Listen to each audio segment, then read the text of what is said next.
नमस्कार दोस्तों, स्वागत है आप सभी का हमारे channel target teaching exam pointer पर। तो दोस्तों, आज मैं आपके लिए एक नया टॉपिक लेकर आई हूँ।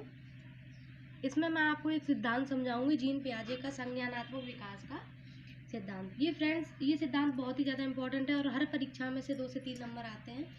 तो फ्रेंड्स, चलिए वीडियो को शुरू करते हैं। और वीडियो अच्छा लगे तो प्लीज़ लाइक करिएगा और चैनल को सब्सक्राइब जरूर कर ही लीजिएगा। तो चलिए शुरू करते हैं आज का अपना टॉपिक।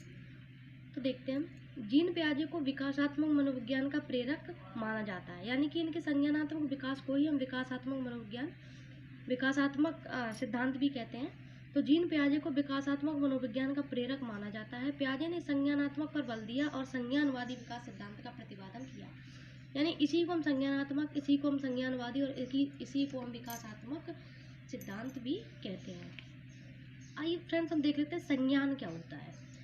तो संज्ञान एक ऐसी प्रक्रिया है जिसमें संवेदना, प्रत्यक्षण, प्रतिमा, धारण, समस्या समाधान, तर्क, चिंतन आदि मानसिक संक्रियाएं उपस्थित होती हैं। यानी कि हम कह सकते हैं कि संज्ञान के अंतर्गत जो ये संवेदना, प्रत्यक्षण जो भी कुछ होता है, समस्या, सब संज्ञान के अंदर ही होता है।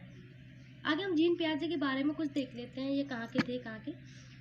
तो हम देखते हैं कि जीन पियाजे ये स्विट्जरलैंड के निवासी थे और ये पेशे से चिकित्सक थे। इन्होंने संज्ञानात्मक विकास, इसी को हम ज्ञानात्मक विकास भी कहते हैं, का सिद्धांत दिया और उन्होंने अपने ही बच्चों पर प्रयोग किया था। फ्रेंड्स, ये पहला मनोवैज्ञानिक था जिसने अपने ही बच्चों पर अपने सिद्धांत का प्रयोग किया था, इसलिए इनकी कहीं कहीं आलोचना भी देखने को मिलती है। तो हम इनके कुछ पॉइंट देख लेते हैं। इन्होंने बच्चों की अवस्था में हुए परिवर्तन को खोजा, यानी कि इन्होंने अपने बच्चों पर प्रयोग किया और उसकी अवस्था में जो परिवर्तन हुए उसे इन्होंने खोजा। इन्होंने क्या किया था कि फ्रेंड्स कि इन्होंने कुछ जैसे गुलगुले टाइप का कोई गुड्डा ही मान लीजिए, उसे बच्चों को दे दिया और छुपकर डरावनी आवाज़ें निकाली, जिससे वो बच्चा डर गया। उसे लगा कि इसी इसी टेडी में से इसी से आवाज़ निकल रही है। फिर वो बच्चा जब भी कोई ऐसी चीज़ देखता जो टेडी टाइप की होती थी, तो उससे वो डरने लगता था।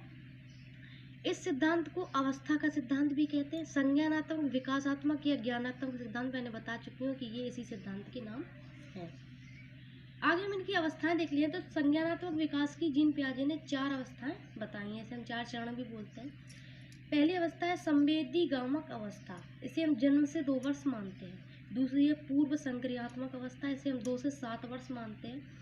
तीसरी है मूर्त संक्रियात्मक अवस्था, इसे हम 7 से 11 वर्ष मानते हैं। और चौथी है औपचारिक संक्रियात्मक अवस्था, इसे हम 11 से 15 वर्ष के अंतर्गत मानते हैं। इसके मैंने यहाँ पे छोटी सी ट्रिक भी बना कर रखी है, जिससे आप इनको बहुत ही अच्छे से याद कर लेंगे। और ये जो होती है फ्रेंड्स, ये हर एग्ज़ाम में ये एक न एक अवस्था पूछने को जरूर मिलती है। जैसे आपसे पूछ लेगा कि जीन पियाजे की दूसरी अवस्था कौन सी है, तीसरी अवस्था कौन सी है, या इनका टाइम पूछ लेगा, टाइम पीरियड की उस अवस्था का कितना टाइम पीरियड है।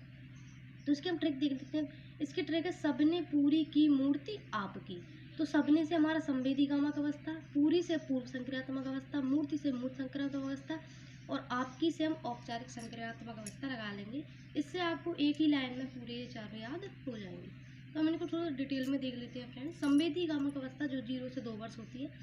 बालक जो भी कार्य करता है सिर्फ अपने शरीर के अंगों के माध्यम से करता है। आप देखते हैं जब 0 से 2 वर्ष तक का बच्चा होता है तो वो ज़्यादातर कार्य अपने शारीरिक ही करता है। जैसे अगर उसे कोई मतलब कोई चीज़ पड़ी है, उसे उठानी है, तो वो मुंह से नहीं बोल पाएगा, खुद ही लेगा, या वो अपने हाथ से इशारे करता है कि वो चाहिए।